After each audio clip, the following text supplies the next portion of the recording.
تو میں نے کہا نمبر پلیٹیں بدلنے سے تو تبدیلی نہیں نہ آتی، انجن تو سارا وہی ہے، بندے وہی ہیں، وہ صرف جماعتوں کا لیبل بدل بدل کے آ جاتے ہیں۔ کیا بات کرتے ہیں آپ؟ اس طرح بھی کبھی ہوتا ہے؟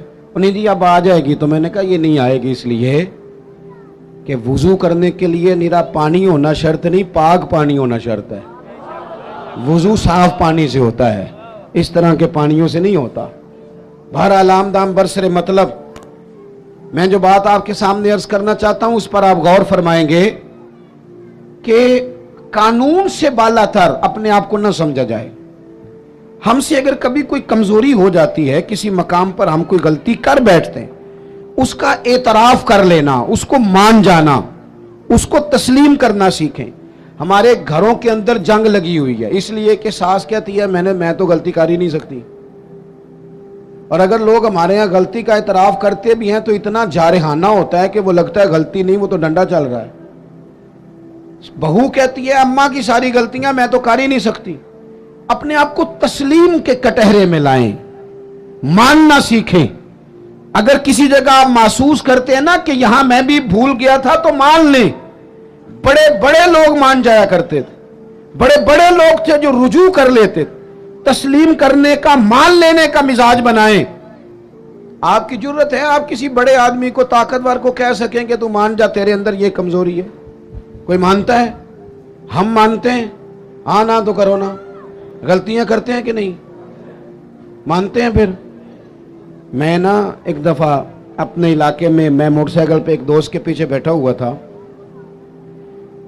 تو روڈ کے اوپر ہی نا ایک صاحب نے دوسرے کو ٹکر مار دی موٹر سائیکل کی۔ اب وہ غلط ٹکر ماری، اس نے، اس سے غلطی ہو گئی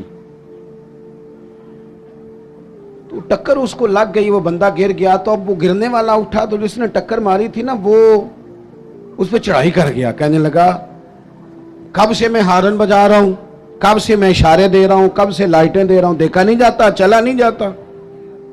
اب وہ بندہ گرا بھی تھا، تکلیف بھی ہوئی تھی، اور جس کی غلطی تھی وہ پریشر بھی ڈال رہا ہے۔ تھوڑی دیر کے بعد وہ رخصت ہو گیا۔ میں جب تک قریب چلا گیا، چند سیکنڈ لگے، وہ بندہ بیچارہ گرا تھا، اٹھ کے چلا گیا۔ میں نے قریب جا کے وہ ٹکر مارنے والے سے کہا، میں نے کہا غلطی بھی تیری تھی، میں دیکھ رہا ہوں پیچھے پیچھے ہم بھی آ رہے ہیں، اور چڑھائی بھی تو کر گیا ہے۔ تو یہ تربیت ہے آج کل جو قوموں کی اور نوجوانوں کی ہو رہی ہے۔ وہ کیا کہتا ہے؟ وہ کہتے ہیں پیر صاحب تسی بھی تکدے سو پہ۔ میں نے کہا پیچھے ہی تھا۔ کہنے لگے گل تو اڈی ٹھیک ہے، غلطی میری سی، پر جے میں نہ چڑھائی کرتا تھے انہیں کر جانی سی۔ یہ مزاج ہے، یہ ہنسنے والی نہیں تو رونے والی بات ہے۔ جب قوموں کی تربیت اس طرح کی ہونا کہ ماننا نہیں، چڑھائی کرنی ہے، غلط بھی ہے تو چڑھائی کرنی ہے، جھوٹے بھی ہیں تو چڑھائی کرنی، دھونس اور دھاندلی کے ساتھ، روب کے ساتھ بات منوانی، پھر قوموں کی تربیت نہیں ہوتی۔ رسول پاک صلی اللہ تعالی علیہ وآلہ وسلم نے اپنے صحابہ کو جو مزاج دیا ہے، سکون کس چیز میں ہے کہ انسان اپنے آپ کو پیش کر دے۔ پتہ ہے کیمرے لگانوں سے جرم نہیں ختم ہوتے۔ اگر کوئی جرم سے آشنا ہو جائے نا، میں نے کرنا نہیں، پھر ختم ہوتا ہے۔ میں آپ کو ایک مثال دیتا ہوں اگر آپ کی سمجھ میں بات آ جائے تو۔ گوشت کسی نے آپ کو کھانے کو دیا اور آپ کھا رہے تھے، دو چار لقمے آپ نے کھائے، بڑا مزہ آیا، پھر کسی نے نا بڑا مزہ آیا، لذیذ لگا آپ کو کھانا، پھر کسی نے کان میں کہہ دیا یہ صدقے کا ہے۔ میری طرف دیکھو، منہ میں ذائقہ بدل جاتا ہے کہ نہیں؟ کیا ہوا ہے؟ مسالے بدل گئے؟ چلیں اس سے بھی آگے کی بات کرتے ہیں۔ کسی نے آپ کے کان میں کہہ دیا کہ یہ تو جانور بیمار تھا یا ذبح ہی نہیں ہوا تھا، حرام کھا رہے ہیں آپ، تو الٹیاں شروع ہو جاتی ہیں کہ نہیں؟